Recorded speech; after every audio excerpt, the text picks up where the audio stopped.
Hi Capricorn. Welcome to your January reading.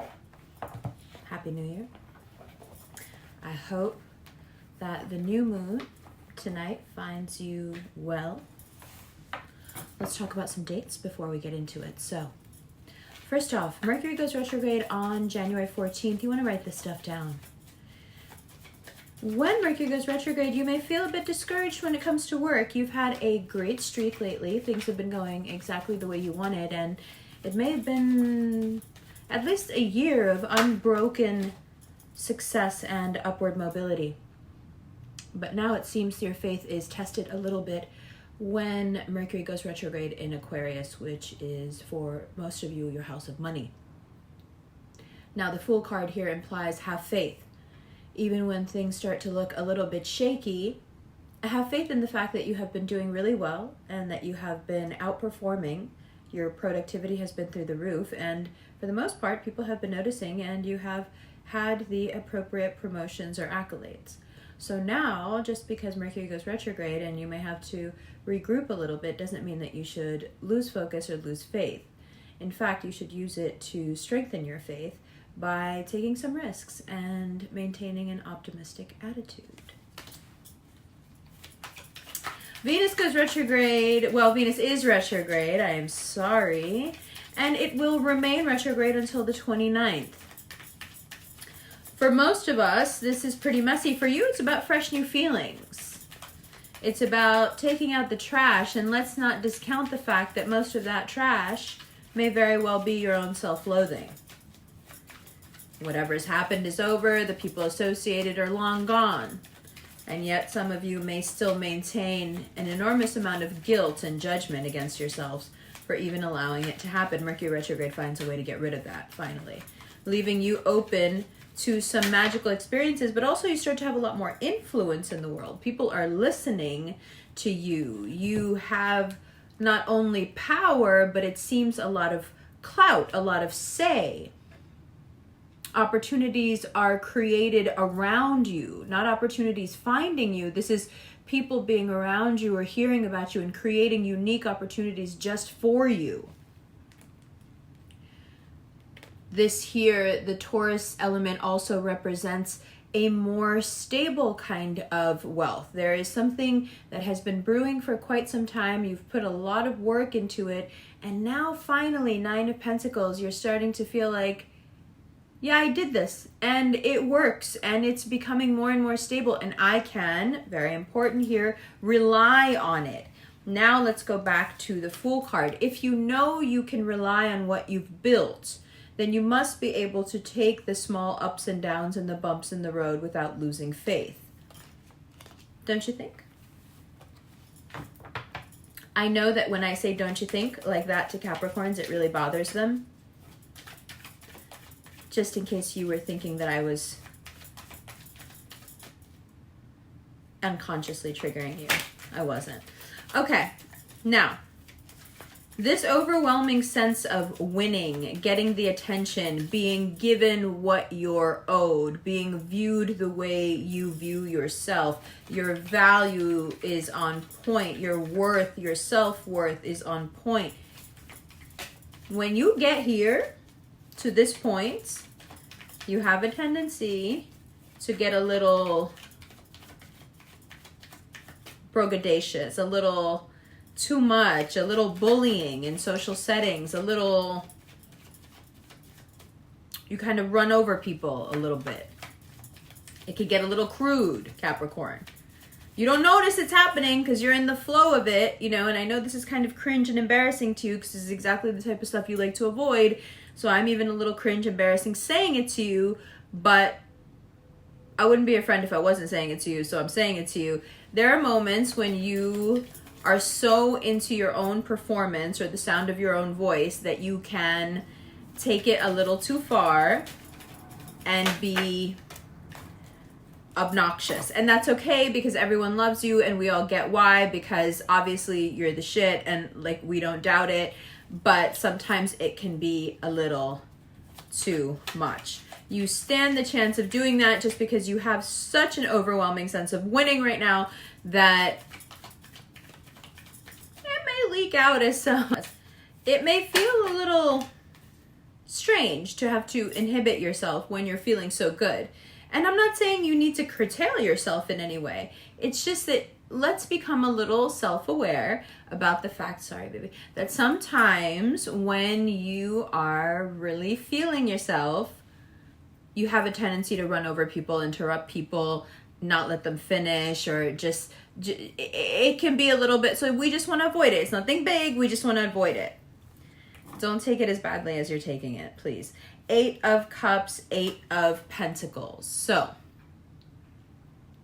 now let's talk about all the self-loathing, and let's talk about attraction, and let's talk about rigidity. I'm going to grab this bottom of the deck, Chariot, and this bottom of the deck, Lovers. So it has become apparent to me over the past few months that Capricorns have a tendency right now to behave the complete opposite from what they want to attract. And I'm not really sure why you're doing it. Maybe it's fear, maybe you've got your wires crossed, but you really need to start acting in accordance or in a complementary fashion to what you want to attract. There are a lot of you out there who really like somebody and you just keep being mean to them and gigging on them whenever you can and making fun of them. There are a lot of you out there who really want a certain job, but for some reason when it's time to fill out that application, you just keep procrastinating and you don't get it done. There's situations that you really want in your life, and your programming is running up against these blocks here because what you want has evolved, and I don't think that your programming has kept up. So there is a little bit of upkeep that needs to be done just in terms of psychocybernetics. If you don't know what psychocybernetics is, it's based on a book by Maxwell Maltz. There is a podcast on Revolution Ramblings about it. I'll link it below. But also the book itself is a just endless resource of information and how to rewire your own brain. It takes into account a lot of neuroplasticity concepts. So here, what this looks like to me is someone who in their goals and their wants and their needs has completely surpassed their settings, which is amazing.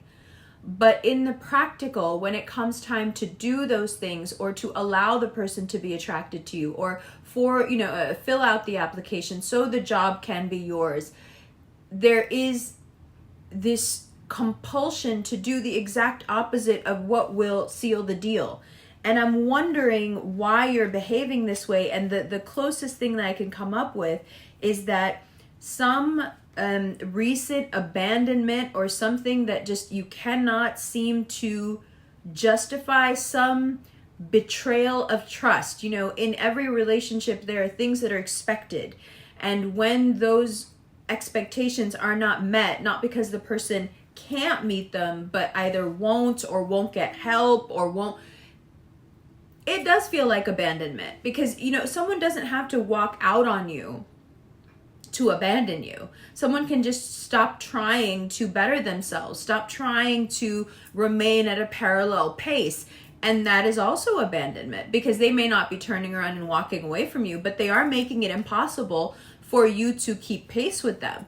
So, of course, like anybody else, if you're, afraid of abandonment, you're going to get right up to the point where the thing that you want can happen, and then some way, somehow you'll sabotage it.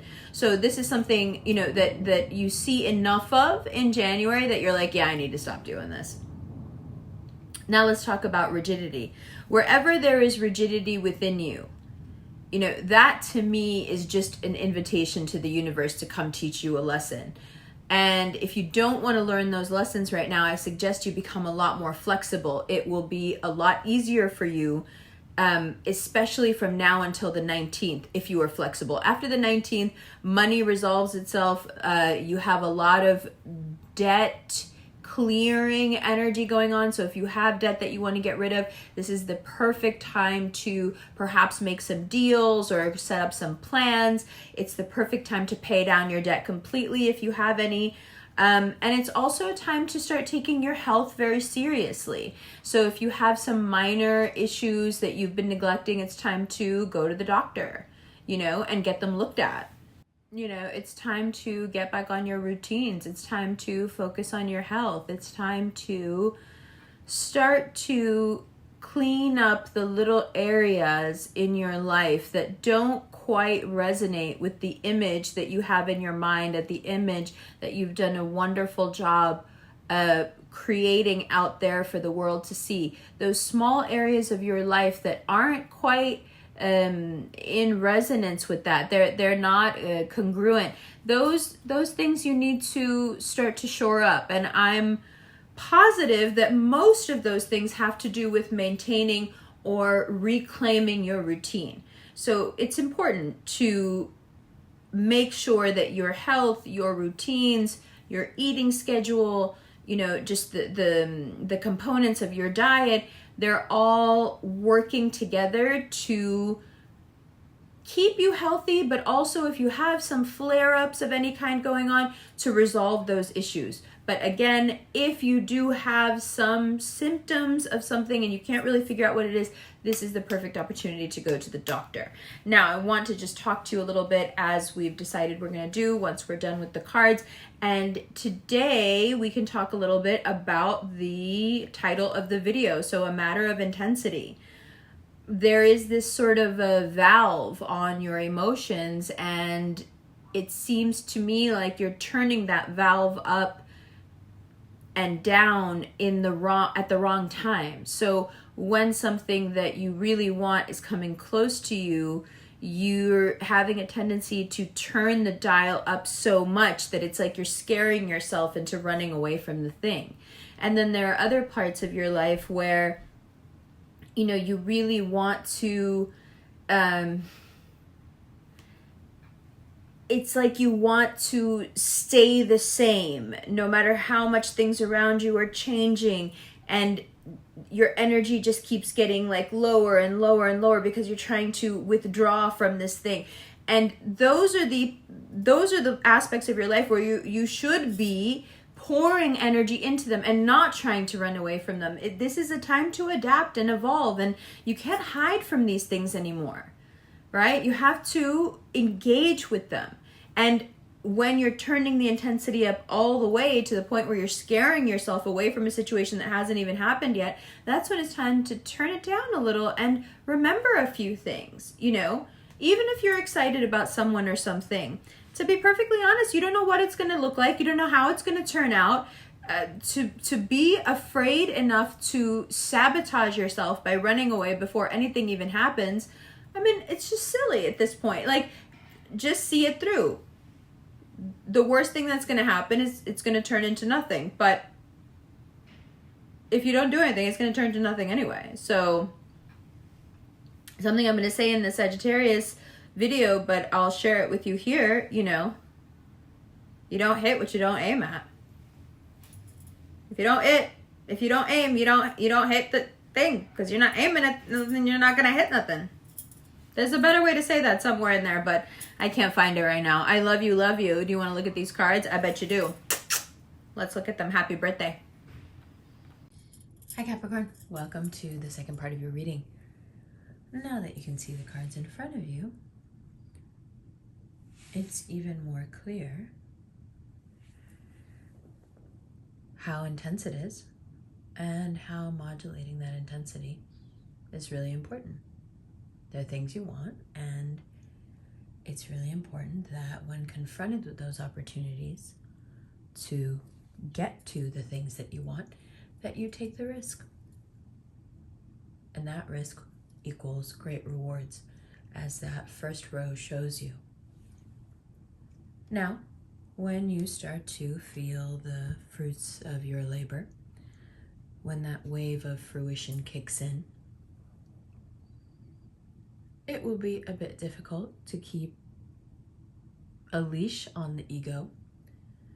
So, being cognizant of it, walking into the month knowing that you should make a little extra room for others, perhaps cultivate a bit more self-awareness in how you behave in social gatherings when things are going really, really well. And if it seems like I'm belaboring the point, it's only because while you're out in January, it's very likely that you'll meet someone that can have a wonderful effect on the trajectory of your career. But that person is a little bit on the shy side and can easily be alienated by a brash personality. So for many reasons, we just want to tone down some of that